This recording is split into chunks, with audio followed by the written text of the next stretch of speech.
بسم اللہ الرحمن الرحیم۔ السلام علیکم ورحمۃ اللہ۔ 5 کلاس، آج ہم نے اپنے باب پنجم کا آغاز کرنا ہے جس کا نام ہے ہدایت کے سرچشمے اور مشاہیر اسلام، جس میں سبق نمبر 1 ہے ہمارے پاس حضرت عیسیٰ علیہ السلام، پیج نمبر 78، اور اس چیپٹر کا لیکچر نمبر 1۔ ہدایت کے سرچشمے سے مراد یہ ہے کہ وہ شخصیات کہ جن سے ہم ہدایت حاصل کر سکتے ہیں، رہنمائی حاصل کر سکتے ہیں، وہ ہدایت کے سرچشمے کہلاتے ہیں۔ مشاہیر اسلام سے مراد وہ شخصیات ہیں جو اسلامی تاریخ میں بہت زیادہ مشہور ہیں اور ان سے بھی ہم ہدایت حاصل کر سکتے ہیں، رہنمائی حاصل کر سکتے ہیں، تو وہ شخصیات مشاہیر اسلام کہلائیں گی۔ ایسی ہی شخصیتوں میں سے ایک شخصیت جو ہمیں اس سبق کا عنوان دیا گیا ہے وہ کون سی ہے؟ حضرت عیسیٰ علیہ السلام۔ حضرت عیسیٰ علیہ السلام اللہ تعالیٰ کے پیغمبر تھے۔ اس کے علاوہ ان کا یہ معجزہ بھی ہے کہ یہ بن باپ کے پیدا ہوئے اور انہوں نے اپنی ماں کی گود میں اپنی ماں کی پاکیزگی کی گواہی دی۔ اس کے علاوہ حضرت عیسیٰ علیہ السلام کے پاس بہت سے اور بھی معجزے تھے۔ ایک اور خاص معجزہ جو حضرت عیسیٰ علیہ السلام کو دیا گیا ہے وہ یہ ہے کہ حضرت عیسیٰ علیہ السلام کو اللہ تعالیٰ نے اپنی قدرت کاملہ سے زندہ اوپر اٹھا لیا تھا، اور جب قیامت آنے والی ہوگی، دنیا میں جہالت اور کفر جو ہے وہ ہر طرف پھیل جائے گا، تو حضرت عیسیٰ علیہ السلام دوبارہ سے اس دنیا میں آئیں گے۔ اس کے علاوہ حضرت عیسیٰ علیہ السلام کے معجزات کیا ہیں وغیرہ وغیرہ جو تفصیلات ہیں ہم اس چیپٹر میں انشاءاللہ پڑھیں گے۔ اللہ تعالیٰ نے انسانوں کی رہنمائی کے لیے انبیاء کرام علیہم السلام کا سلسلہ شروع کیا۔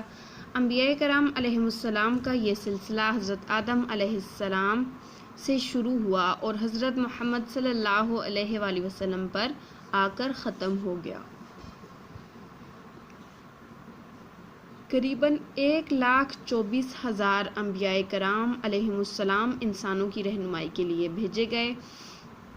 ان انبیاء کرام علیہم السلام میں سے ایک نبی حضرت عیسیٰ علیہ السلام ہیں۔ آپ علیہ السلام بنی اسرائیل کی طرف نبی بنا کر بھیجے گئے، یعنی کہ اس پیراگراف میں بتایا جا رہا ہے کہ اللہ تعالیٰ نے انسانیت کی ہدایت کے لیے تقریباً 1,24,000 انبیاء کو جو ہے وہ بھیجا ہے، اور انہی جو نبی بھیجے گئے ہیں ان میں سے ایک نبی کا نام حضرت عیسیٰ علیہ السلام ہے، جو کہ بنی اسرائیل جو قوم کا نام ہے، اس قوم کی طرف نبی بنا کر بھیجے گئے تھے۔ حضرت عیسیٰ علیہ السلام کی والدہ ماجدہ کا نام حضرت مریم علیہ السلام تھا۔ حضرت عیسیٰ علیہ السلام کی پیدائش اللہ تعالیٰ کے حکم سے بغیر باپ کے ہوئی۔ حضرت عیسیٰ علیہ السلام نے ماں کی گود میں کلام کر کے ان کی پاکیزگی کی گواہی دی اور اللہ تعالیٰ کی طرف سے کتاب اور نبوت عطا کیے جانے کا اعلان کیا، یعنی کہ حضرت عیسیٰ علیہ السلام کی جو والدہ ماجدہ ہیں ان کا نام حضرت مریم علیہ السلام ہے، اور حضرت عیسیٰ علیہ السلام کی جو پیدائش ہے وہ اللہ تعالیٰ کے حکم سے بغیر باپ کے ہوئی، اور حضرت عیسیٰ علیہ السلام نے ماں کی گود میں ہی باتیں کرنا یعنی کہ کلام کرنا شروع کر دیا اور اپنی ماں کی پاکیزگی کی گواہی دی اور اس بات کا اعلان کیا کہ انہیں نبوت عطا کی گئی ہے۔